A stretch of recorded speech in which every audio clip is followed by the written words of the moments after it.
सुनहरी सवाना के हृदय में, जहाँ ऊंची ऊंची घास हवा के साथ लहराती थी और सूरज अपनी सुनहरी रोशनी बिखेरता था, एक नन्हा शेर का शावक रहता था। उसका नाम लियो था। वह राजसी परिवार में जन्मा था, लेकिन दूसरे शावकों की तरह उग्र नहीं था। उसे बादलों को निहारना, पक्षियों की चहचहाहट सुनना और नई जगहों को खोजना बहुत पसंद था। उसी सवाना में एक पुराने बबूल के पेड़ के नीचे एक छोटा सा सफ़ेद खरगोश रहता था। उसका नाम मिलो था। मिलो बहुत फुर्तीला, समझदार और दयालु था।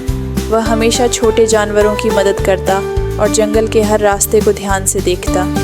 एक दिन लियो एक सुनहरी तितली के पीछे पीछे बहुत दूर निकल गया। धीरे धीरे उसे एहसास हुआ कि वह रास्ता भूल चुका है। चारों ओर अजनबी आवाज़ें थीं और लियो डर गया। वह बैठ गया और हल्की सी आवाज़ में रोने लगा। तभी झाड़ियों के पीछे से मिलो बाहर आया। शेर को देखकर उसका दिल ज़ोर ज़ोर से धड़कने लगा, लेकिन वह भागा नहीं। मिलो ने धीरे से कहा, डरो मत, कभी कभी सबसे ताकतवर भी रास्ता भूल जाते हैं। मिलो ने लियो को सुरक्षित रास्तों से चलाया, कांटों से बचाया और एक ठंडे पानी के तालाब तक ले गया। रास्ते में दोनों ने अपने अपने डर, सपने और पसंदीदा जगहों के बारे में बातें की।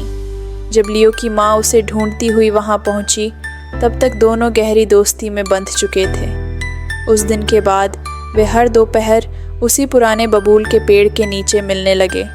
लियो अपनी ताकत से मिलो को बाजों और खतरों से बचाता और मिलो अपनी समझदारी से लियो को दलदली जगहों और छिपे खतरों से सावधान करता। मिलो ने लियो को सिखाया कि अच्छा राजा वही होता है जो सुनना जानता हो, और लियो ने मिलो को सिखाया कि सच्चा साहस कोमल भी हो सकता है।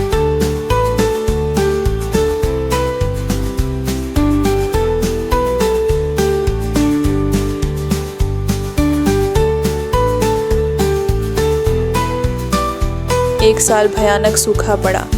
भोजन की कमी हो गई और जानवर परेशान रहने लगे।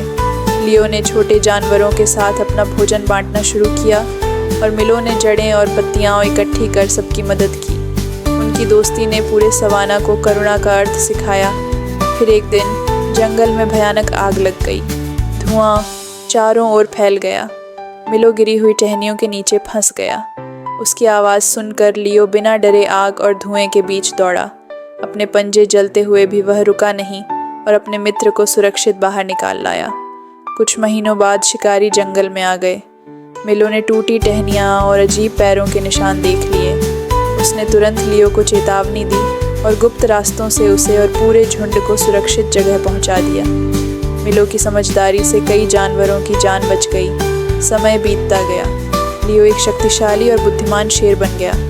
जब वह सवाना का राजा बना तो उसने यह घोषणा की कि कोई भी जीव, छोटा हो या बड़ा, कभी कमज़ोर नहीं समझा जाएगा।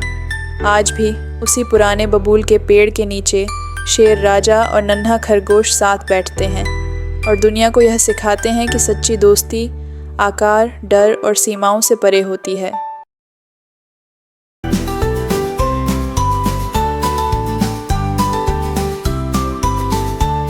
कहानी की सीख सच्ची दोस्ती ताकत या आकार से नहीं, बल्कि दया, विश्वास और एक दूसरे का साथ देने से बनती है। अगर आपको यह कहानी पसंद आई हो तो कृपया इसे लाइक करें, अपने दोस्तों के साथ शेयर करें और ऐसी ही और प्यारी कहानियों के लिए सब्सक्राइब करना न भूलें।